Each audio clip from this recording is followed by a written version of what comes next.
अस्सलामुअलैकुम एवरीवन, मैं हूं Sabiya Sardar. Welcome back to another video.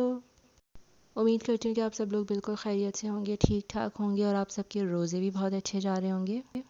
आगे बढ़ने से पहले मैं आप सबसे एक बात बहुत ज़रूरी कहना चाहती हूँ कि अगर आपने अभी तक मेरे चैनल को सब्सक्राइब नहीं किया हुआ है तो फटाफट जाकर इसको सब्सक्राइब कर लीजिए और बेल आइकन को भी ज़रूर प्रेस कर लीजिएगा ताकि मेरी सारी वीडियो आपको सबसे पहले मिल सकें। तो व्लॉग स्टार्ट हो रहा है इस वक्त फ्राइडे की मॉर्निंग से और मैं यहाँ पर कर रही हूँ बिल्कुल हल्की फुल्की सी सफाई, क्योंकि कल ही मैंने सारी डीप क्लीनिंग कर ली थी, अच्छे से सफाई कर ली थी, इवन डस्टिंग भी कर ली थी। लेकिन पता नहीं कुछ मुझे हो रहा था तो मैंने सोचा आज मैं ऊपर ऊपर से दोबारा कर लूँ। फ्राइडे के दिन तो मैं वैसे भी बहुत ज़्यादा काम नहीं रखती, क्योंकि इस दिन आपने गुस्ल करना है, नमाज़ पढ़नी है, कुरान पाक पढ़ना है, सूरह कहफ पढ़नी है, तो इसलिए बहुत छोटे मोटे काम और छोटी मोटी सफाई मैं इस दिन के लिए रखती हूँ। क्योंकि साथ मेरा एक अदद बेटा भी है, मुझे उसको भी देखना होता है, उसको नहलाना वगैरह ये सब करते कराते बहुत टाइम निकल जाता है। तो इसीलिए बस छोटे छोटे काम, हल्की फुल्की डस्टिंग और हल्का सा झाड़ू मार देना बस, ताकि घर थोड़ा साफ़ लगे। और क्योंकि जुम्मा भी होता है तो ये करना भी बहुत ज़रूरी है। तो बस ये आज के दिन के लिए इतना सा। और बस यहाँ पर मेरी तकरीबन सारी सफाई हो चुकी है, टेबल वगैरह भी मैंने साफ़ कर दी है। और ये जो है ना ग्लास की जो ट्रे है मेरी, मैं वो लाजमी धो देती हूँ, क्योंकि उसमें डेली बेसिस पे हम लोग ग्लास रख रहे होते हैं और उस पर डस्ट भी आ रही होती है। क्योंकि हमारा जो किचन है वो बिल्कुल बाहर की तरफ है, वहीं पर ही बालकनी है, वहीं का गेट खुला होता है, तो हवा आती रहती है, डस्ट आती रहती है। तो इसलिए इसको धो लेना अच्छे से बहुत ज़रूरी होता है ताकि इसके ऊपर डस्ट ना रहे। और ये हमारा ऊपर वाला किचन है जो कि हम बिल्कुल भी यूज़ नहीं करते, तो बस इसको साफ़ सुथरा करते रहते हैं ताकि गंद ना बढ़े। झाड़ू करते हुए मैंने वीडियो नहीं बनाई थी, बस डस्टिंग करते हुए मैंने वीडियो बनाई थी। और यहाँ पर मेरे सारे काम हो चुके हैं अल्हम्दुलिल्लाह। और जब मैंने काम कर लिए थे सारे तो मेरी बेटी को आ गई थी नींद, तो मैंने सबसे पहले उसको सुलाया और फिर मैं ख़ुद पहले तैयार हो गई। तो मैंने निकाले अपने आज ये वाले कपड़े जो कि मैंने ख़ुद सिले थे अपने मुबारक हाथों से। और ये इस तरह की डिज़ाइनिंग मैंने ज़िंदगी में पहली दफ़ा की है। और ये वाला जो गला मैंने बनाया ये भी मैंने पहली बार बनाया और मुझे इतनी खुशी हो रही थी। और ये था 2 पीस, तो इसके साथ मैंने ब्लैक दुपट्टा रख लिया। मैं मोस्टली कपड़ों के साथ ब्लैक ट्राउज़र या ब्लैक दुपट्टा लगा के उनको चला लेती हूँ। तो ये 2 पीस था, सिंपल सी शलवार थी और प्रिंटेड थोड़ी सी कमीज़ थी और साथ दुपट्टा मैंने ये रख लिया। और ये बहुत अच्छा लग रहा था और बहुत लाइट वेट सूट था। और बस जैसे ही मैं रेडी हुई उसके बाद मेरी बेटी की आँख खुल गई है। तो बस अब मैं उसको तैयार करने के लिए लग गई। और यहाँ पर मैं उसके कपड़े प्रेस कर रही थी। अपने कपड़े तो मैंने पहले से प्रेस करके रखे हुए थे, वो थोड़े चुरमुर भी हो गए, तो मैंने दोबारा जहमत नहीं फरमाई उसको प्रेस करने की। और ये जो मेरे बेटे का सूट है ये भी मैंने खुद सिला है अपने हाथों से। और ये पहली दफ़ा ऐसा है कि मैंने मर्दाना कपड़ा सिला है और ये मैंने ख़ुद से सिलाया। अच्छा, इसका जो मैंने गला बनाया उसको मोस्टली तावीज़ वाला गला कहते हैं, तो ये तो मुझे बिल्कुल नहीं आता था। पहले मैंने अपनी एक शर्ट की पूरी रेड़ लगाई थी, वो मुझे नहीं आया था और वो सब ख़राब हो गया था। तो इसकी मैंने वीडियो देखी और उसके बाद मैंने ख़ुद से ट्राई किया किस तरह बनाना है, तो अल्हम्दुलिल्लाह बन गया था। थोड़ी सी गड़बड़ हुई है लेकिन बहुत अच्छे से बन गया था।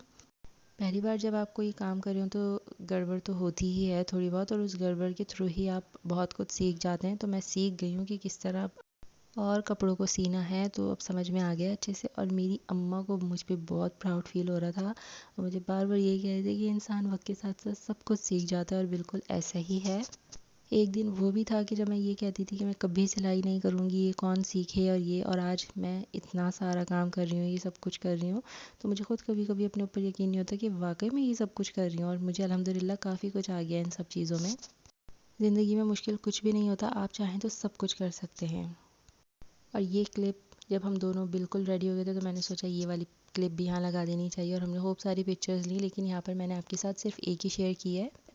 और बस यहाँ पर हो गया था ज़ोहर का टाइम, तो बस मैं यहाँ पर नमाज़ पढ़ रही हूँ अब सुकून के साथ। एक तो आज मौसम भी बहुत अच्छा था और मैं अब नमाज़ जो है जितनी भी तकरीबन पढ़ती हूँ सारी, तो वो मेरे रूम में जो विंडो है उसके पास ही पढ़ती हूँ और बहुत अच्छी हवा भी वहाँ से आ रही होती है। और आज मौसम भी बहुत अच्छा था। और बस यहाँ नमाज़ पढ़ने के बाद मैंने सुकून से ज़िक्र व अस्कार किए, जितनी भी तस्बीहात और दुरूद शरीफ हैं वो सब मैंने यहाँ पर पढ़ा। जुम्मे की नमाज़ पढ़ने के बाद मैं जा नमाज़ पर बैठ कर ही बहुत ज़्यादा ज़िक्र व अस्कार करती हूँ, दुरूद शरीफ पढ़ती हूँ। मतलब जितना भी मुझे याद आते जाते मैं सब पढ़ती रहती हूँ और बहुत सुकून मिलता है ये पढ़ते वक्त। और दुरूद शरीफ तो हमको वैसे भी इस दिन लाजमी पढ़ना चाहिए, जुम्मे के दिन। और बस यहाँ पर फिर मैंने दुआ मांगी बहुत अच्छे से, सुकून से। जुमे के दिन तो लाजमी बहुत अच्छे से दुआ मांगनी चाहिए और ख़ास तौर पर असर से मगरिब के दरमियान तो दुआ जो मांगी जाए कबूल होती है। और बस यहाँ पर मेरी नमाज भी हो गई है, ज़िक्र व अज़कार भी और दुआ भी हो गई है अल्हम्दुलिल्लाह। और उसके बाद मैं बैठ गई थी सूरह कहफ पढ़ने के लिए। और ये मेरा वो कुरान पाक है जो मुझे तकरीबन 7 साल पहले गिफ्ट में मिला था। मैं एक जगह पर जाती थी जहाँ पर कुरान पाक का दौरा हो रहा था, यानी कि कुरान पाक की तफसीर पढ़ाना और उसको डिटेल में बताना। तो मैंने वो ज्वाइन की थी क्लासेस, तो वहाँ पर मैंने ये कुरान पाक देखा था उनके पास। और क्योंकि मेरे पास ख़ुद का अपना तर्जुमा वाला कुरान पाक नहीं था, मेरी अम्मी का तो है, तो बस मैंने उनसे यही कह दिया था कि ये कुरान पाक आपने कहाँ से लिया है, मुझे भी ऐसा चाहिए। और बस जब दौरा कुरान कंप्लीट हो गया था और सारी तफसीर वगैरह, तो फिर उसके बाद उन्होंने मुझे ये गिफ्ट दिया था।